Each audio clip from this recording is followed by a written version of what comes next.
ക്ഷണിച്ചുകൊള്ളുന്നു.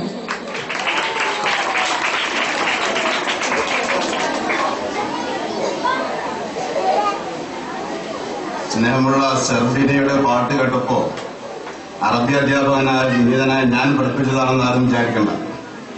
അത് പഠിപ്പിക്കാനുള്ള യോഗ്യത എനിക്കില്ല. അതിനു മാത്രം ഗാനവും ട്യൂണും ഇരുടും നൽകിയതാണ് ആ പാട്ട്. അങ്ങനെ പാട്ട് പഠിപ്പിക്കാനുള്ള യോഗ്യത ഉണ്ടായതാണ് വിനീതനായ ഈ അധ്യാപകൻ. ബഹുമാനായ ഈ പരിപാടിയുടെ അധ്യക്ഷൻ, എന്റെ വിദ്യാർത്ഥി കൂടിയായ നിങ്ങളുടെ PTA ബഹുമാനായ പ്രസിഡന്റ് മുജീബ്,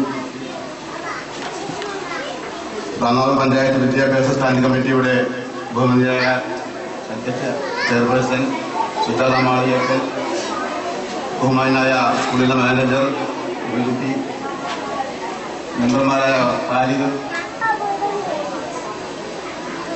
പേരിലുള്ള ബാബുമാജി,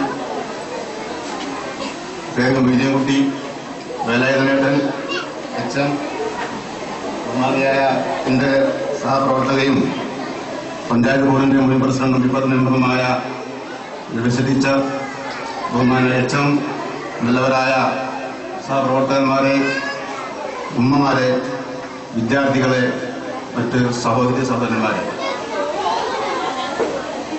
നിങ്ങൾ നൽകിയ ഊഷ്മമായ ഈ സ്നേഹവായ്പിന്, ഈ ആദരവിന് ഹൃദയത്തിന്റെ അന്തരാളത്തിൽ നിന്നും 1000 നന്ദി ഞാൻ ആദ്യമേ രേഖപ്പെടുത്തുകയാണ്. ഈ സ്നേഹവായ്പിന് ഈ PTA-യോടും ഇവിടുത്തെ രക്ഷിതാക്കളോടും PTA പ്രസിഡന്റിനോടും അതുപോലെ ഇതിനു വേണ്ടി ഈ പരിപാടിക്ക് വേണ്ടി അഭിപ്രായം ചെയ്ത എന്റെ സഹപ്രവർത്തകന്മാരോടും എനിക്ക് അങ്ങേയറ്റം കടപ്പാടും നന്ദിയുമുണ്ടെന്ന് ഞാൻ ആദ്യമായി അറിയിക്കുക. സഹോദരന്മാരെ, 1975 അന്നെനിക്ക് 19 വയസ്സാണ്. 19 വയസ്സിലേക്ക് ഞാനും നമ്മുടെ IT കേരളവും പ്രവേശിക്കണം. 1956 ഞാനും കേരളവും ഉണ്ടായിരുന്നു. 1956 ആഗസ്റ്റ് 22 ഞാനും 1956 നവംബർ 1 കേരളവും പിറവിയെടുത്തു. രണ്ടും ഒരു വയസ്സിലാണ് പോകണം. ആ 12ാമത്തെ വയസ്സിൽ 75 ഞാനിവിടെ വരുമ്പോ ഈ അരീക്കാട് ഇങ്ങനെ എഴുതിയില്ല. അധിക ഓല വീടുകളാണ്. അത്യാവശ്യത്തിന് തറവാട്ടിൽ ഓട് മേഞ്ഞാൽ വലിയ വീടുകൾ മാത്രം. ഇവിടെ മരക്കാലാക്കിന്റെ ഈ ഭാഗം മുതൽ നമ്മൾ ഗ്രൗണ്ട് വരെ നീണ്ട് കിടക്കുന്ന വലിയ അടക്കാകളാണ്. നിറയെ അടക്കയാണ്. നടന്നു പോകാൻ ഇടയിൽ കൂടെ വഴി മാത്രമേ ഉണ്ടാവുള്ളൂ. നമ്മൾ നടന്നു പോകുന്ന ഈ റോഡ് അന്ന് ഇടവഴിയാണ്. ഇതന്ന് മണ്ണ് റോഡ് തന്നെയായിരുന്നു. ഇവിടെ നമ്മുടെ PTA പ്രസിഡന്റിന്റെ ഈ അങ്ങാടി വഴി നിൽക്കുന്ന ഒരു ഓടിട്ട വീട്, ഇങ്ങേപ്പുറത്ത് വടക്കിനടുത്ത് നമ്മളാക്കാന്റെ ചായ കച്ചവടം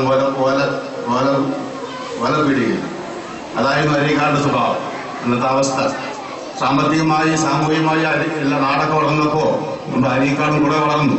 വിദ്യാഭ്യാസപരമായി മുന്നോട്ട് വന്നു. നിങ്ങൾക്കറിയാം, ഇവിടുത്തെ PTA പ്രസിഡന്റായിരുന്ന പറമ്പാട്ട് മാന്യക്കാക്കിയുടെ മകൻ ബാവ ഇദ്ദേഹം കോഴിക്കോടാണ് താമസിക്കുന്നത്. അതിനുശേഷം മുജീബിന്റെ ഉപ്പയായിരുന്ന ഉസംകുട്ടിയായി, ശേഷം മുജീബിന്റെ ഇളാപ്പിലായിരുന്ന വെച്ചേങ്ങൽ കുഞ്ഞുഭായി, വടക്കേടാനത്ത് കുഞ്ഞുകുട്ടികൾ ഒക്കെ ക്ഷണിക്കാൻ വേണ്ടി മറന്നുപോയിട്ടുണ്ട് അദ്ദേഹം കുറെ കാലമായി. അന്നത്തെ PTA മീറ്റിങ്ങിലൊക്കെ നിങ്ങൾക്കറിയാം 4 ആള് അല്ലെങ്കിൽ 5 ആൾ. അതിനുശേഷമാണ് ഇപ്പോ DPPയും SSAയും വന്ന് ഈ രക്ഷാകർതൃ സമിതിക്ക് വലിയ പ്രചാരവും വലിയ സംഘടന സ്വഭാവം വന്നു. അതിനുശേഷം ഇപ്പൊ നമ്മൾ PTA വിളിച്ചാൽ ഇപ്പോഴുള്ള കാര്യങ്ങൾ പറയാൻ വിളിച്ചാൽ ഇഷ്ടംപോലെ രക്ഷിതാക്കളുണ്ട്, ഇഷ്ടംപോലെ ആളുകളുണ്ട്, എല്ലാവരും വരാറുണ്ട്, ഇത് കേൾക്കാറുണ്ട്, മാറ്റമാണ് എല്ലാവരും ആഗ്രഹിക്കുന്നുണ്ട്.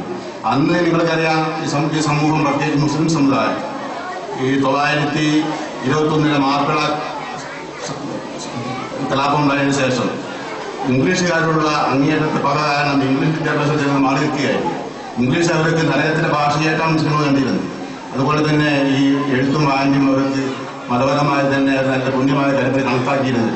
അങ്ങനത്തെ കാലഘട്ടത്തിൽ നിന്ന് ഈ സമൂഹവും ഈ സമുദായമൊക്കെ മാറി ഇന്ന് നേരത്തെ ഇവിടെ സൂചിപ്പിച്ച പോലെ നമ്മുടെ നാട്ടിലെ ഏറ്റവും ഉയർന്ന നിലയിലുള്ള പല രംഗങ്ങളിൽ നമ്മൾ അരീക്കാട്ടിലെ ഈ പ്രദേശത്തെ കുട്ടികളെ നിൽക്കുകയാണ്.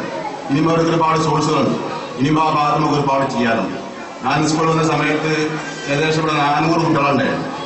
എനിക്ക് തോന്നുന്നത് നമ്മൾ 14 ക്ലാസ് റൂമുകളായി. അന്ന് 7ാം ക്ലാസ് പലപ്പോഴും 2 ആക്കലാണ്. ബാക്കി 6 ക്ലാസ്സുകൾ 2 7ാം ക്ലാസ് പലപ്പോഴും നിർബന്ധിച്ച് കൂസ് നിർത്താൻ വേണ്ടി നമ്മൾ 2 അങ്ങനെ 14 ക്ലാസ്സുകളുണ്ടായിരുന്നു. 400 കുട്ടികളും ഞാനന്ന് അഡ്മിഷൻ ബുക്ക് നോക്കി, അത് 2500 അഡ്മിഷൻ നടത്തിയത്. ഇപ്പൊ ആ അഡ്മിഷൻ 11,000 ഏകദേശം എന്റെ ഈ പീരീഡിൽ 7,500, അതിൽ 8,000-ഓളം കുട്ടികൾ അവിടെ പഠിച്ചു പോയിട്ടുണ്ട്. 8,000-ഓളം വിദ്യാർത്ഥികൾ ഇവിടെ പഠിച്ചു പോയിട്ടുണ്ട്. നേരത്തെ അത് പറഞ്ഞു, രണ്ട് വിഭാഗത്തെ എന്ന് പറഞ്ഞാൽ ഉമ്മയെയും മകളെയും അല്ലെങ്കിൽ ഉപ്പയെയും മകനെയും പഠിപ്പിക്കാൻ കഴിഞ്ഞു. അല്ല, ഇതൊക്കെ അവിടെ ഓഫീസിലിരിക്കുമ്പോൾ ഒരു സ്ത്രീ വന്നു പേരക്കുട്ടിയുടെ ഇത് പേപ്പർ ശരിയാക്കാൻ വന്നത്.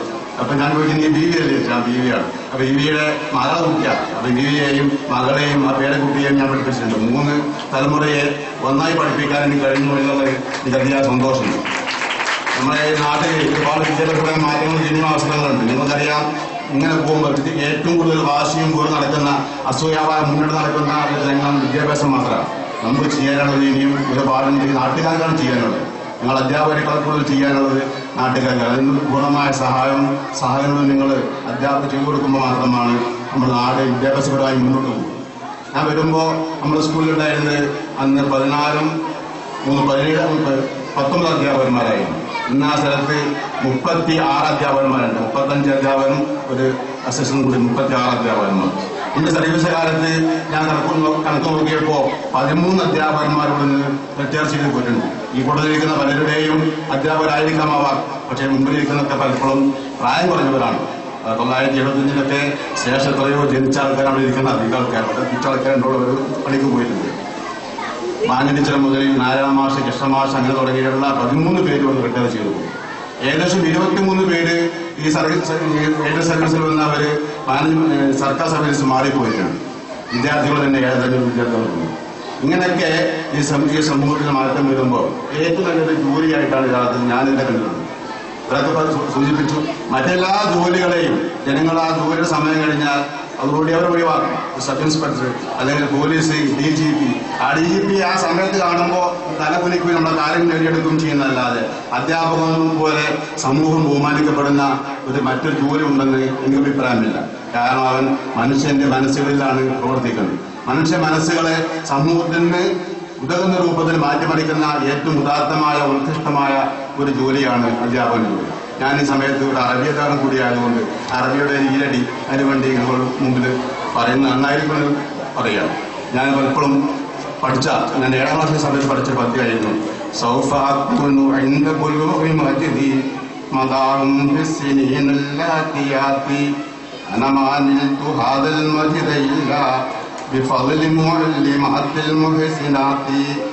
പഠിപ്പിക്കുന്ന കാലത്ത് ഒരു പക്ഷെ അധ്യാപകനോട് ഈ പറഞ്ഞ എപ്പോഴും വരുന്ന അധ്യാപകനാണ്, ഒഴിവില്ല, സമയം തരാറില്ല, ലീവ് തരില്ല എന്നൊക്കെ വിചാരിക്കുന്ന കുട്ടികളാണെങ്കിലും ആ കുട്ടി ജീവിതകാലത്ത് വലുതായി വളരെ ഉന്നതിയിലെത്തുമ്പോൾ അല്ലെങ്കിൽ മറ്റു ഘട്ടത്തിലെത്തുമ്പോൾ ആ കുട്ടി മനസ്സ് പറയുന്ന കാര്യങ്ങളാണ് ആ പദ്യത്തിൽ പറയുന്നത്. സൗഫ ആക്കൂല എന്റെ പൊരുവകൾ മജിദി മദാഹുക്ക് സിനീനല്ലാത്തിയാക്കി. വെറും വർഷങ്ങളിൽ കുറെ കാലഘട്ടം കഴിഞ്ഞ ശേഷം ആ കുട്ടിയെ ഒരു സ്ഥാനം വെക്കുമ്പോൾ അല്ലെങ്കിൽ അവനൊരു വലിയ വിധാനം വെക്കുമ്പോൾ കുട്ടി പറയുകയാണ്, ഈ ആഗ്രഹങ്ങൾ, ഈ സാധ്യങ്ങളെല്ലാം, ഈ സാധനങ്ങളെല്ലാം എനിക്ക് കരസ്ഥമായത് ഇന്ന് നല്ലവരായ അധ്യാപകരുണ്ടായത് കൊണ്ടാണ്. ഞാൻ ഇപ്പോഴും ഓർക്കുന്നു, ഇന്ന് 1ാം ക്ലാസ് പഠിപ്പിച്ച വിരപിടിച്ച് അടിച്ച് മരിച്ചുപോയി. 2ാം ക്ലാസ് പഠിപ്പിച്ച മമ്മൂട്ടി മാഷ്, 4ാം ക്ലാസ് പഠിപ്പിച്ച അയ്യപ്പ മാഷ്, ആ 3 പേരും മരിച്ചു പോയിട്ടുണ്ട്. അവരൊക്കെ എന്റെ മനസ്സിലെന്നും നിൽക്കുന്നത്. അതുപോലെ തന്നെ ഈ കുട്ടികൾ, നമ്മളെ പഠിപ്പിക്കുന്ന കുട്ടികൾ അവർ വളരെ നിഷ്ഠാന്തരാണ്. 6-7 പൊട്ടിത്തെറുപ്പിന് പ്രായമുള്ളവരും ടീനേജ് പ്രായം തന്നെ ഏറ്റവും പൊട്ടിത്തെറുപ്പിന് പ്രായമാണ്. ഒരു SLC ക്ലാസ്സിലെത്തുമ്പോൾ അല്ലെങ്കിൽ 10ാം ക്ലാസ്സിലെത്തുമ്പോൾ കുട്ടി തന്റെ ഇടത്തി അവന് ബഹുമാനിക്കുന്ന ആൾക്കാരെ പറ്റി അറിയാം, ഒക്കെ അറിയാം.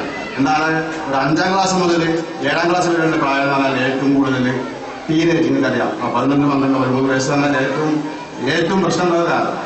ആ സമയത്തെ കുട്ടികളെ എനിക്ക് 5 ദിവസങ്ങൾ ഞാൻ പോവാന്നുള്ളത് പറഞ്ഞപ്പോ ക്ലാസ്സിലൊക്കെ ഇങ്ങനെ തമാശ കളിച്ചിരുന്ന കച്ചറ കളിച്ചിരുന്ന കുട്ടികളൊക്കെ എഴുത്തേറ്റിട്ട് വരുന്നത്. പക്ഷേ നിങ്ങൾ ഞങ്ങൾ മാപ്പ് തരണം, നമ്മൾ ക്ഷമിക്കണം.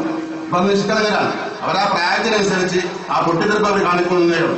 ആ നിർമ്മലമായ ആ മനസ്സുകളാണ് അധ്യാപനം ചെയ്യാനുള്ളത്. അധ്യാപകന്റെ പ്രവൃത്തി ചെയ്യാനുള്ളത് ആ നിർമ്മലമായ മനസ്സുകളിലാണ്. നിർമ്മലമായ ഒരു പൂമ്പാറ്റയെ പോലെ, ഒരു പൂവിനെ പോലെ എങ്ങനെയാണ് നമ്മൾ പൂമ്പാറ്റയെയും പൂവിനെയും പെരുമാറുന്നത്, അതുപോലെ ആ മനുഷ്യ മനസ്സുകളാൽ കുരുന്ന മനസ്സുകളിൽ ഇടപെടാൻ നമുക്ക് കഴിയണം. അങ്ങനെ വരുമ്പോൾ നമ്മൾ അധ്യാപക വൃത്തി ഏറ്റവും മഹത്തരമായിരിക്കും.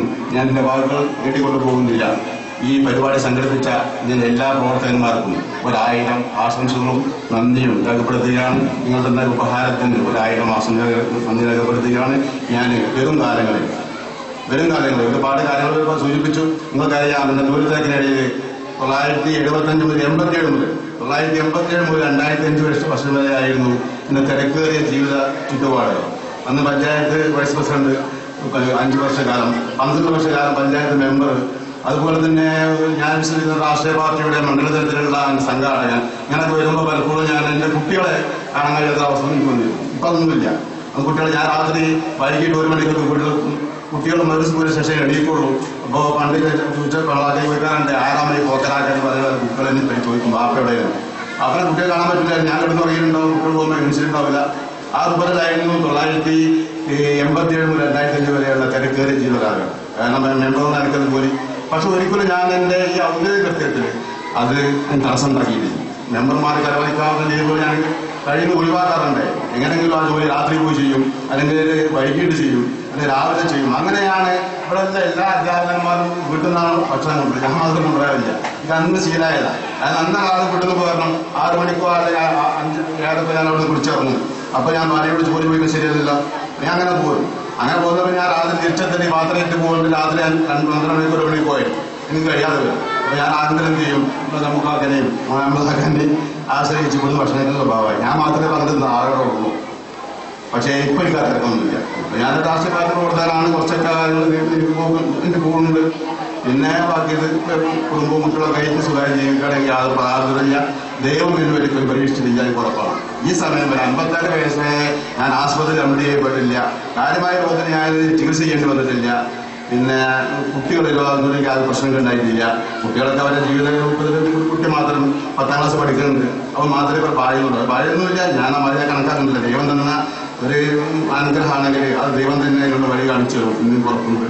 ബാക്കിയുള്ള ഒരു കാലത്തും എനിക്ക് യാതൊരു പ്രശ്നമൊന്നുമില്ല. അതിന് ഞാൻ അള്ളാഹിനോട് എന്നും നന്ദിയുള്ളവനാണ്. അൽഹംദുലില്ലാ. ഈ പരിപാടിക്ക് നിങ്ങളെല്ലാവരുടെയും ഒരിക്കൽ കൂടി നന്ദി രേഖപ്പെടുത്തി എല്ലാ ഭാവങ്ങളും എല്ലാ കടപ്പാടും നന്ദി വധിച്ചുകൊണ്ട് എന്റെ വാക്കുകൾ അവസാനിപ്പിക്കുന്നു. നിങ്ങൾക്ക് നന്ദി, നമസ്കാരം. അടുത്തതായി നന്ദി പ്രകാശനമാണ്. നമ്മുടെ സ്കൂളിലെ സ്റ്റാഫ് സെക്രട്ടറി ശ്രീ ബെന്നി മാസ്റ്ററെ വേദിയിലേക്ക് സാദരം ക്ഷണിച്ചുകൊള്ളുന്നു. വേദിയിൽ ഉപവിഷ്ടരായിരിക്കുന്ന വിശിഷ്ട വ്യക്തികളെ, രക്ഷിതാക്കളെ, എൻ്റെ പ്രിയപ്പെട്ട സഹപ്രവർത്തകരെ, വിദ്യാർത്ഥികളെ, ഇത് ശ്രീ കുഞ്ഞാമു മാഷെ പറ്റി പറയുമ്പോൾ 2 വാക്ക് സംസാരിക്കണമെന്ന് എനിക്ക് ആഗ്രഹമുണ്ട്. ഞാൻ ഇവിടെ ഈ സ്കൂളിൽ ജോയിൻ ചെയ്തിട്ട് ഇപ്പോൾ ഏതാണ്ട് 24 വർഷമായി. 24 വർഷത്തെ പരിചയമാണ് എനിക്ക് ശ്രീ കുഞ്ഞാമു മാഷുമായിട്ട് ഉള്ളത്. കുഞ്ഞാമു മാഷെ പറ്റി പറയുമ്പോൾ ഇപ്പോൾ അദ്ദേഹത്തിന് ഒരു 3-4 വർഷം കൂടി സർവീസിൽ തുടരാനുള്ള എല്ലാവിധ ആരോഗ്യവും അദ്ദേഹത്തിനുണ്ട്.